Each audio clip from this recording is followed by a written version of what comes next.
আসসালামু আলাইকুম। আপনারা সবাই কেমন আছেন? আশা করি ভালো আছেন। আমিও ভালো আছি। আজকে আপনাদের সঙ্গে শেয়ার করব চাউমিন রেসিপি। রেস্টুরেন্টের মতো খেতে লাগবে, কিন্তু ঘরোয়া মশলা দিয়ে তৈরি করেছি। ঘরোয়াভাবে, চাউমিন মশলা ছাড়াই।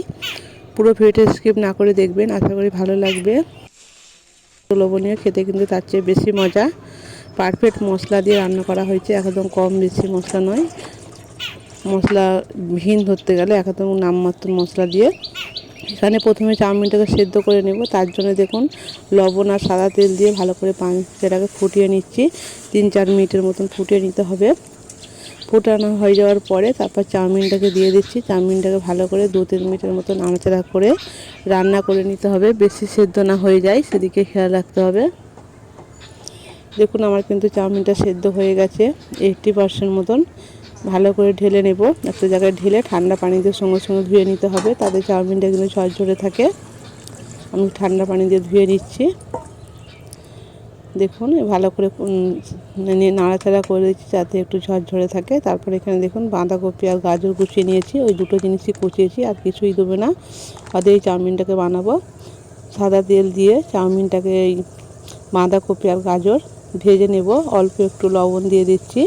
ঢাকনা দিয়ে বাঁধাকপিটাকে ভেজে নিতে হবে মিডিয়াম আঁচে। এইভাবে একবার রান্না করে দেখবেন। পুরো একদম কম মশলা লাগে, আর খুব কম সময়ের মধ্যে কিন্তু চাউমিনটা তৈরি হয়ে যাবে। এটা ভাজা হয়ে গেছে, এবার এটা তুলে নিচ্ছি। এইভাবে ভেজে নিতে হবে।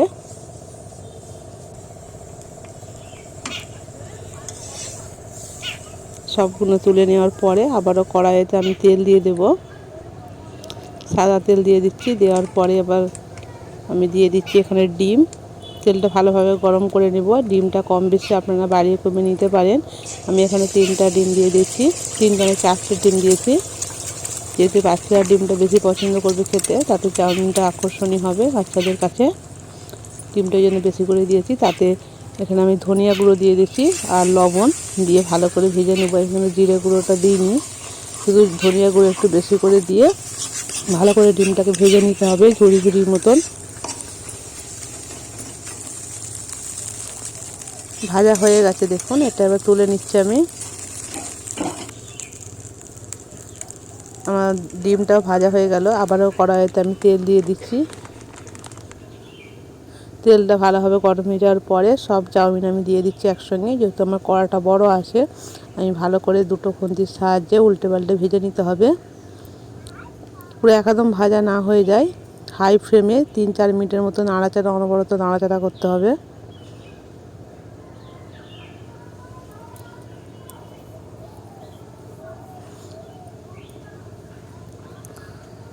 দেখুন, দুটো খুন্তির সাহায্যে করছিলাম, একটা তুলে দিয়েছি। ভাজা কিন্তু আমার হয়ে গেছে। 2-3 মিনিট নাড়াচাড়া করার পরে এবার এখানে আমি কিছু দিয়ে দিচ্ছি মশলা। প্রথমে দিয়ে দিচ্ছি আমি এখানে লবণ, স্বাদ অনুসারে। লবণটা কম হয়েছিল। তারপর আবারও ধনিয়া গুঁড়ো দিয়ে দিচ্ছি। আমি এখানে জিরে গুঁড়োটা আমার হাতের কাছে নেই, এই জন্য আমি ধনে গুঁড়োটাই বেশি দিচ্ছি। জিরে গুঁড়োটা শেষ হয়ে গেছে, গুঁড়ো করা হয়নি অত তাড়াতাড়ির মধ্যে আমি এটাই। তারপর এখানে একটু 1 চিমটি গরম মশলা দিয়ে দিচ্ছি। যে রেগুলার মশলা আমরা রান্নায় ব্যবহার করি, গরম মশলা, সেটা দিয়ে ভালো করে আরেকটু নাড়াচাড়া করে নেব। চাউমিন মশলা না থাকলে এই মশলাটা ব্যবহার করতে পারেন অল্প করে। তারপর সয়া সস দিয়ে দিলাম, ভিনিগার দিয়ে দিচ্ছি পরিমাণ মতন। দিয়ে ভালো করে আবারও খুন্তির সাহায্যে নাড়াচাড়া করে ভেজে নিতে হবে। মশলাটা যাতে চাউমিনের সঙ্গে মিশে যায় সেই রকমভাবে ভেজে নিতে হবে। দেখুন, আমার মিশানো হয়ে গেছে। এবার আমি দিয়ে দেবো আগে থেকে ভেজে রাখা ডিম আর বাঁধাকপি, গাজর দিয়ে ভালো করে নাড়াচাড়া করে দেবো। আবারও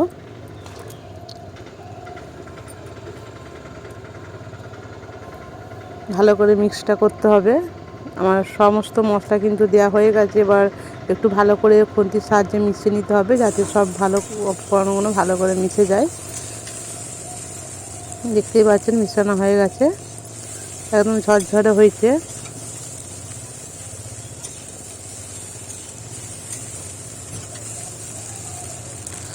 তৈরি হয়ে গেল ভেজিটেবিল এগ চাউমিন।